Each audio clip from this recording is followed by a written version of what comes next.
Well, hello, and welcome to the Unadorned Bible. You've stumbled on the channel where we're reading chronologically through the Bible in 1 year. I'm glad you found us. Today is day 60 in our journey, and today is an interesting read. The text for today is Numbers 18 through 20. So let's set the text up a little bit. As we look at the journey of the Israelites, once again, they're in the wilderness, there is no water, and they are complaining a lot to Moses. And Moses is exhausted and he's fed up with it and he turns to God. And God tells him to talk to a rock. And Moses, being frustrated with that, strikes the rock, doesn't talk to it, he hits it. And water came out, but then he was punished for that. So the main takeaway for Numbers 18 are the duties and the privileges of the priests. God reaffirms the role of Aaron and his descendants as the sole priests. Remember, they are the Levites, and they are assigned to serve the priestly duties of the camp. When we get into Numbers 19, it talks about the red heifer and the purification of the Israelites. And then in Numbers chapter 20, this is a tragic chapter. This has three significant events in Israel's journey. The first is Miriam's death. Miriam, you remember Moses' sister, played a key role in Israel's history. Moses disobeys at the rock, so he hits the rock rather than speaking to it. And then the third tragic event is Aaron's passing as well. God brings Aaron up to Mount Hor, and his priestly garments are passed to his son Eleazar. So with that being said, let's dive into the reading from the New Revised Standard Version Updated Edition. Numbers chapter 18. The Lord said to Aaron, "You and your sons and your ancestral house with you shall bear responsibility for offenses connected with the sanctuary, while you and your sons alone shall bear responsibility for offenses connected with the priesthood. So bring with you also your brothers of the tribe of Levi, your ancestral tribe, in order that they may be joined to you and serve you while you and your sons with you are in front of the tent of the covenant. They shall perform duties for you and for the whole tent, but they must not approach either the utensils of the sanctuary or the altar, or else both they and you will die. They are attached to you in order to perform the duties of the tent of meeting, for all the service of the tent. No outsider shall approach you. You yourselves shall perform the duties of the sanctuary and the duties of the altar, so that wrath may never again come upon the Israelites. It is I who now take your brother Levites from among the Israelites. They are now yours as a gift, dedicated to the Lord to perform the service of the tent of meeting. But you and your sons with you shall diligently perform your priestly duties in all that concerns the altar and the area behind the curtain. I give your priesthood as a gift. Any outsider who approaches shall be put to death." The Lord spoke to Aaron, "I have given you charge of the offerings made to me, all the holy gifts of the Israelites. I have given them to you and your sons as a priestly portion due you in perpetuity. This shall be yours from the most holy things, reserved from the fire. Every offering of theirs that they render to me as a most holy thing, whether grain offering, purification offering, or guilt offering, shall belong to you and your sons. As a most holy thing you shall eat it. Every male may eat it. It shall be holy to you. This also is yours. I have given to you, together with your sons and daughters, a perpetual due. Whatever is set aside from the gifts of all the elevation offerings of the Israelites, everyone who is clean in your house may eat them, all the best of the oil and all the best of the wine and of the grain. The choice produce that they give to the Lord I have given to you. The firstfruits of all that is theirs in the land that they bring to the Lord shall be yours. Everyone who is clean in your house may eat of it. Every devoted thing in Israel shall be yours. The first issue of the womb of all creatures, human and animal, that is offered to the Lord shall be yours. But the firstborn of human beings you shall redeem, and the firstborn of unclean animals you shall redeem. Their redemption price, reckoned from 1 month of age, you shall fix at 5 shekels of silver, according to the shekel of the sanctuary, that is, 20 gerahs. But the firstborn of a cow, or the firstborn of a sheep, or the firstborn of a goat you shall not redeem. They are holy. You shall dash their blood on the altar and turn their fat into smoke as an offering by fire, for a pleasing odor to the Lord. But their flesh shall be yours, just as the breast that is elevated and as the right thigh are yours. All the holy offerings that the Israelites present to the Lord I have given to you, together with your sons and daughters, as a perpetual due. It is a covenant of salt before the Lord for you and your descendants as well. Then the Lord said to Aaron, You shall have no allotment in their land, nor shall you have any share among them. I am your share and your possession among the Israelites.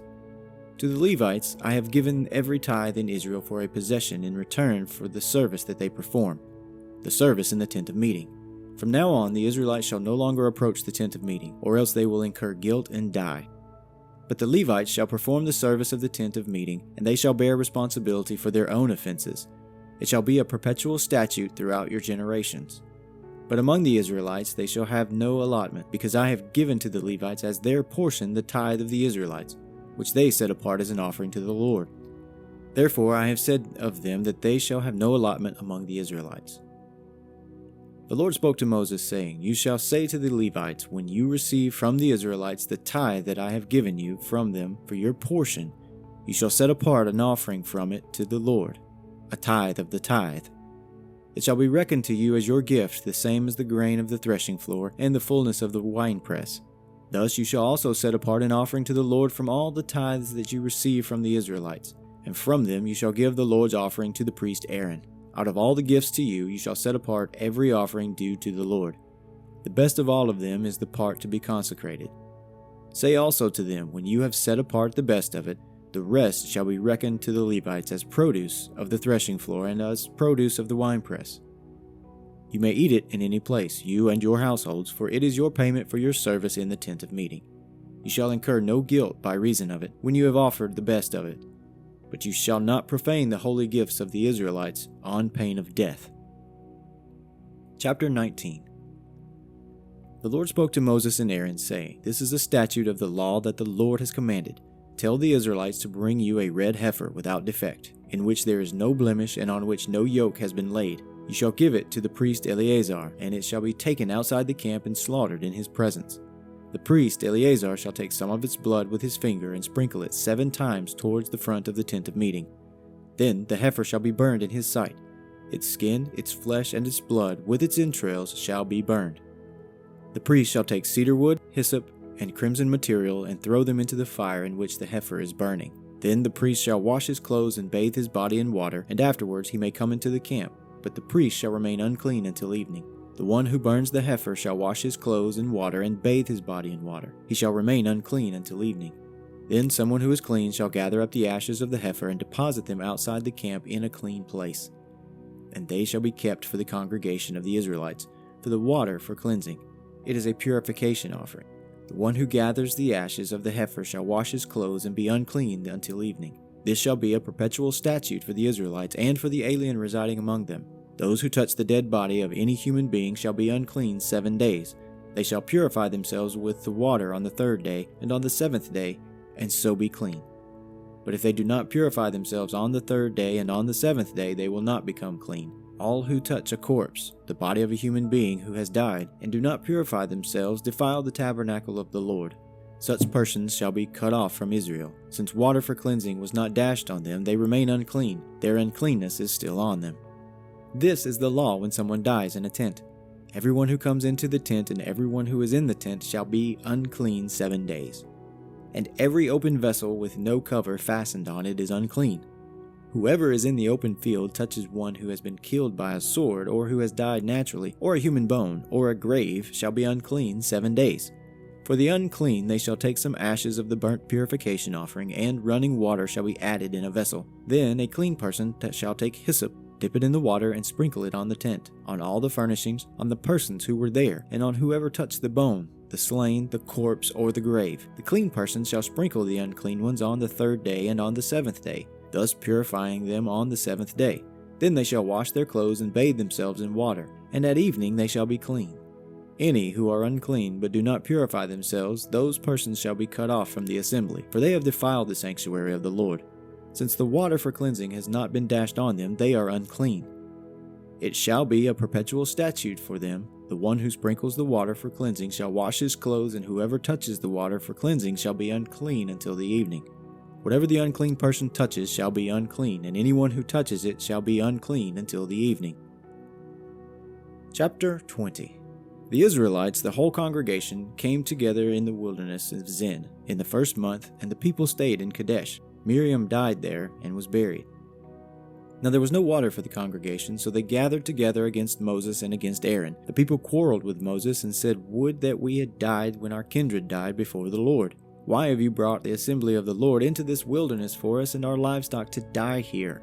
Why have you brought us up out of Egypt to bring up this wretched place? It is no place for grain or figs or vines or pomegranates, and there is no water to drink." Then Moses and Aaron went away from the assembly to the entrance of the tent of meeting. They fell on their faces, and the glory of the Lord appeared to them. The Lord spoke to Moses, saying, "Take the staff, and assemble the congregation, you and your brother Aaron, and command the rock before their eyes to yield its water. Thus you shall bring water out of the rock for them. Thus you shall provide drink for the congregation and their livestock." So Moses took the staff from before the Lord, as he had commanded him. Moses and Aaron gathered the assembly together before the rock, and he said to them, "Listen, you rebels, shall we bring water for you out of this rock?" Then Moses lifted up his hand and struck the rock twice with his staff. Water came out abundantly, and the congregation and their livestock drank. But the Lord said to Moses and Aaron, "Because you did not trust in me to show my holiness before the eyes of the Israelites, therefore you shall not bring this assembly into the land that I am to give them. These are the waters of Meribah, where the Israelites quarreled with the Lord, and through which he showed himself to be holy." Moses sent messengers from Kadesh to the king of Edom. "Thus says your brother Israel, you know all the adversity that has befallen us, how our ancestors went down to Egypt, and we lived in Egypt a long time. And the Egyptians oppressed us and our ancestors. And when we cried to the Lord, he heard our voice and sent an angel and brought us up out of Egypt. And here we are in Kadesh, a town on the edge of your territory. Now let us pass through your land. We will not pass through field or vineyard or drink water from any well. We will go along the king's highway, not turning aside to the right hand or to the left until we have passed through your territory." But Edom said to him, "You shall not pass through, or we will come out with the sword against you." The Israelites said to him, "We will stay on the highway, and if we drink of your water, we and our livestock, then we will pay for it. It is only a small matter, just let us pass through on foot." But he said, "You shall not pass through." And Edom came out against them with a large force, heavily armed. Thus Edom refused to give Israel passage through their territory, so Israel turned away from them.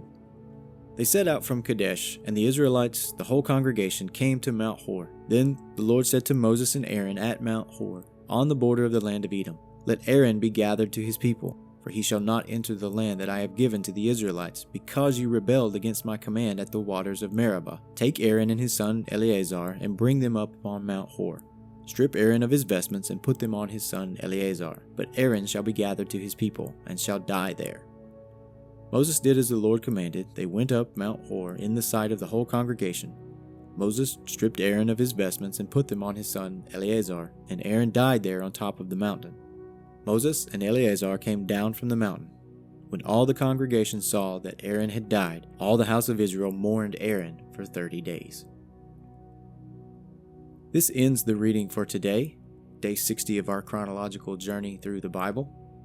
I hope it found you well. Please like, comment, subscribe so you don't miss tomorrow's episode. We're going to see how Israel's journey continues to unfold. Thank you for taking the time to join us. I hope you have a great day.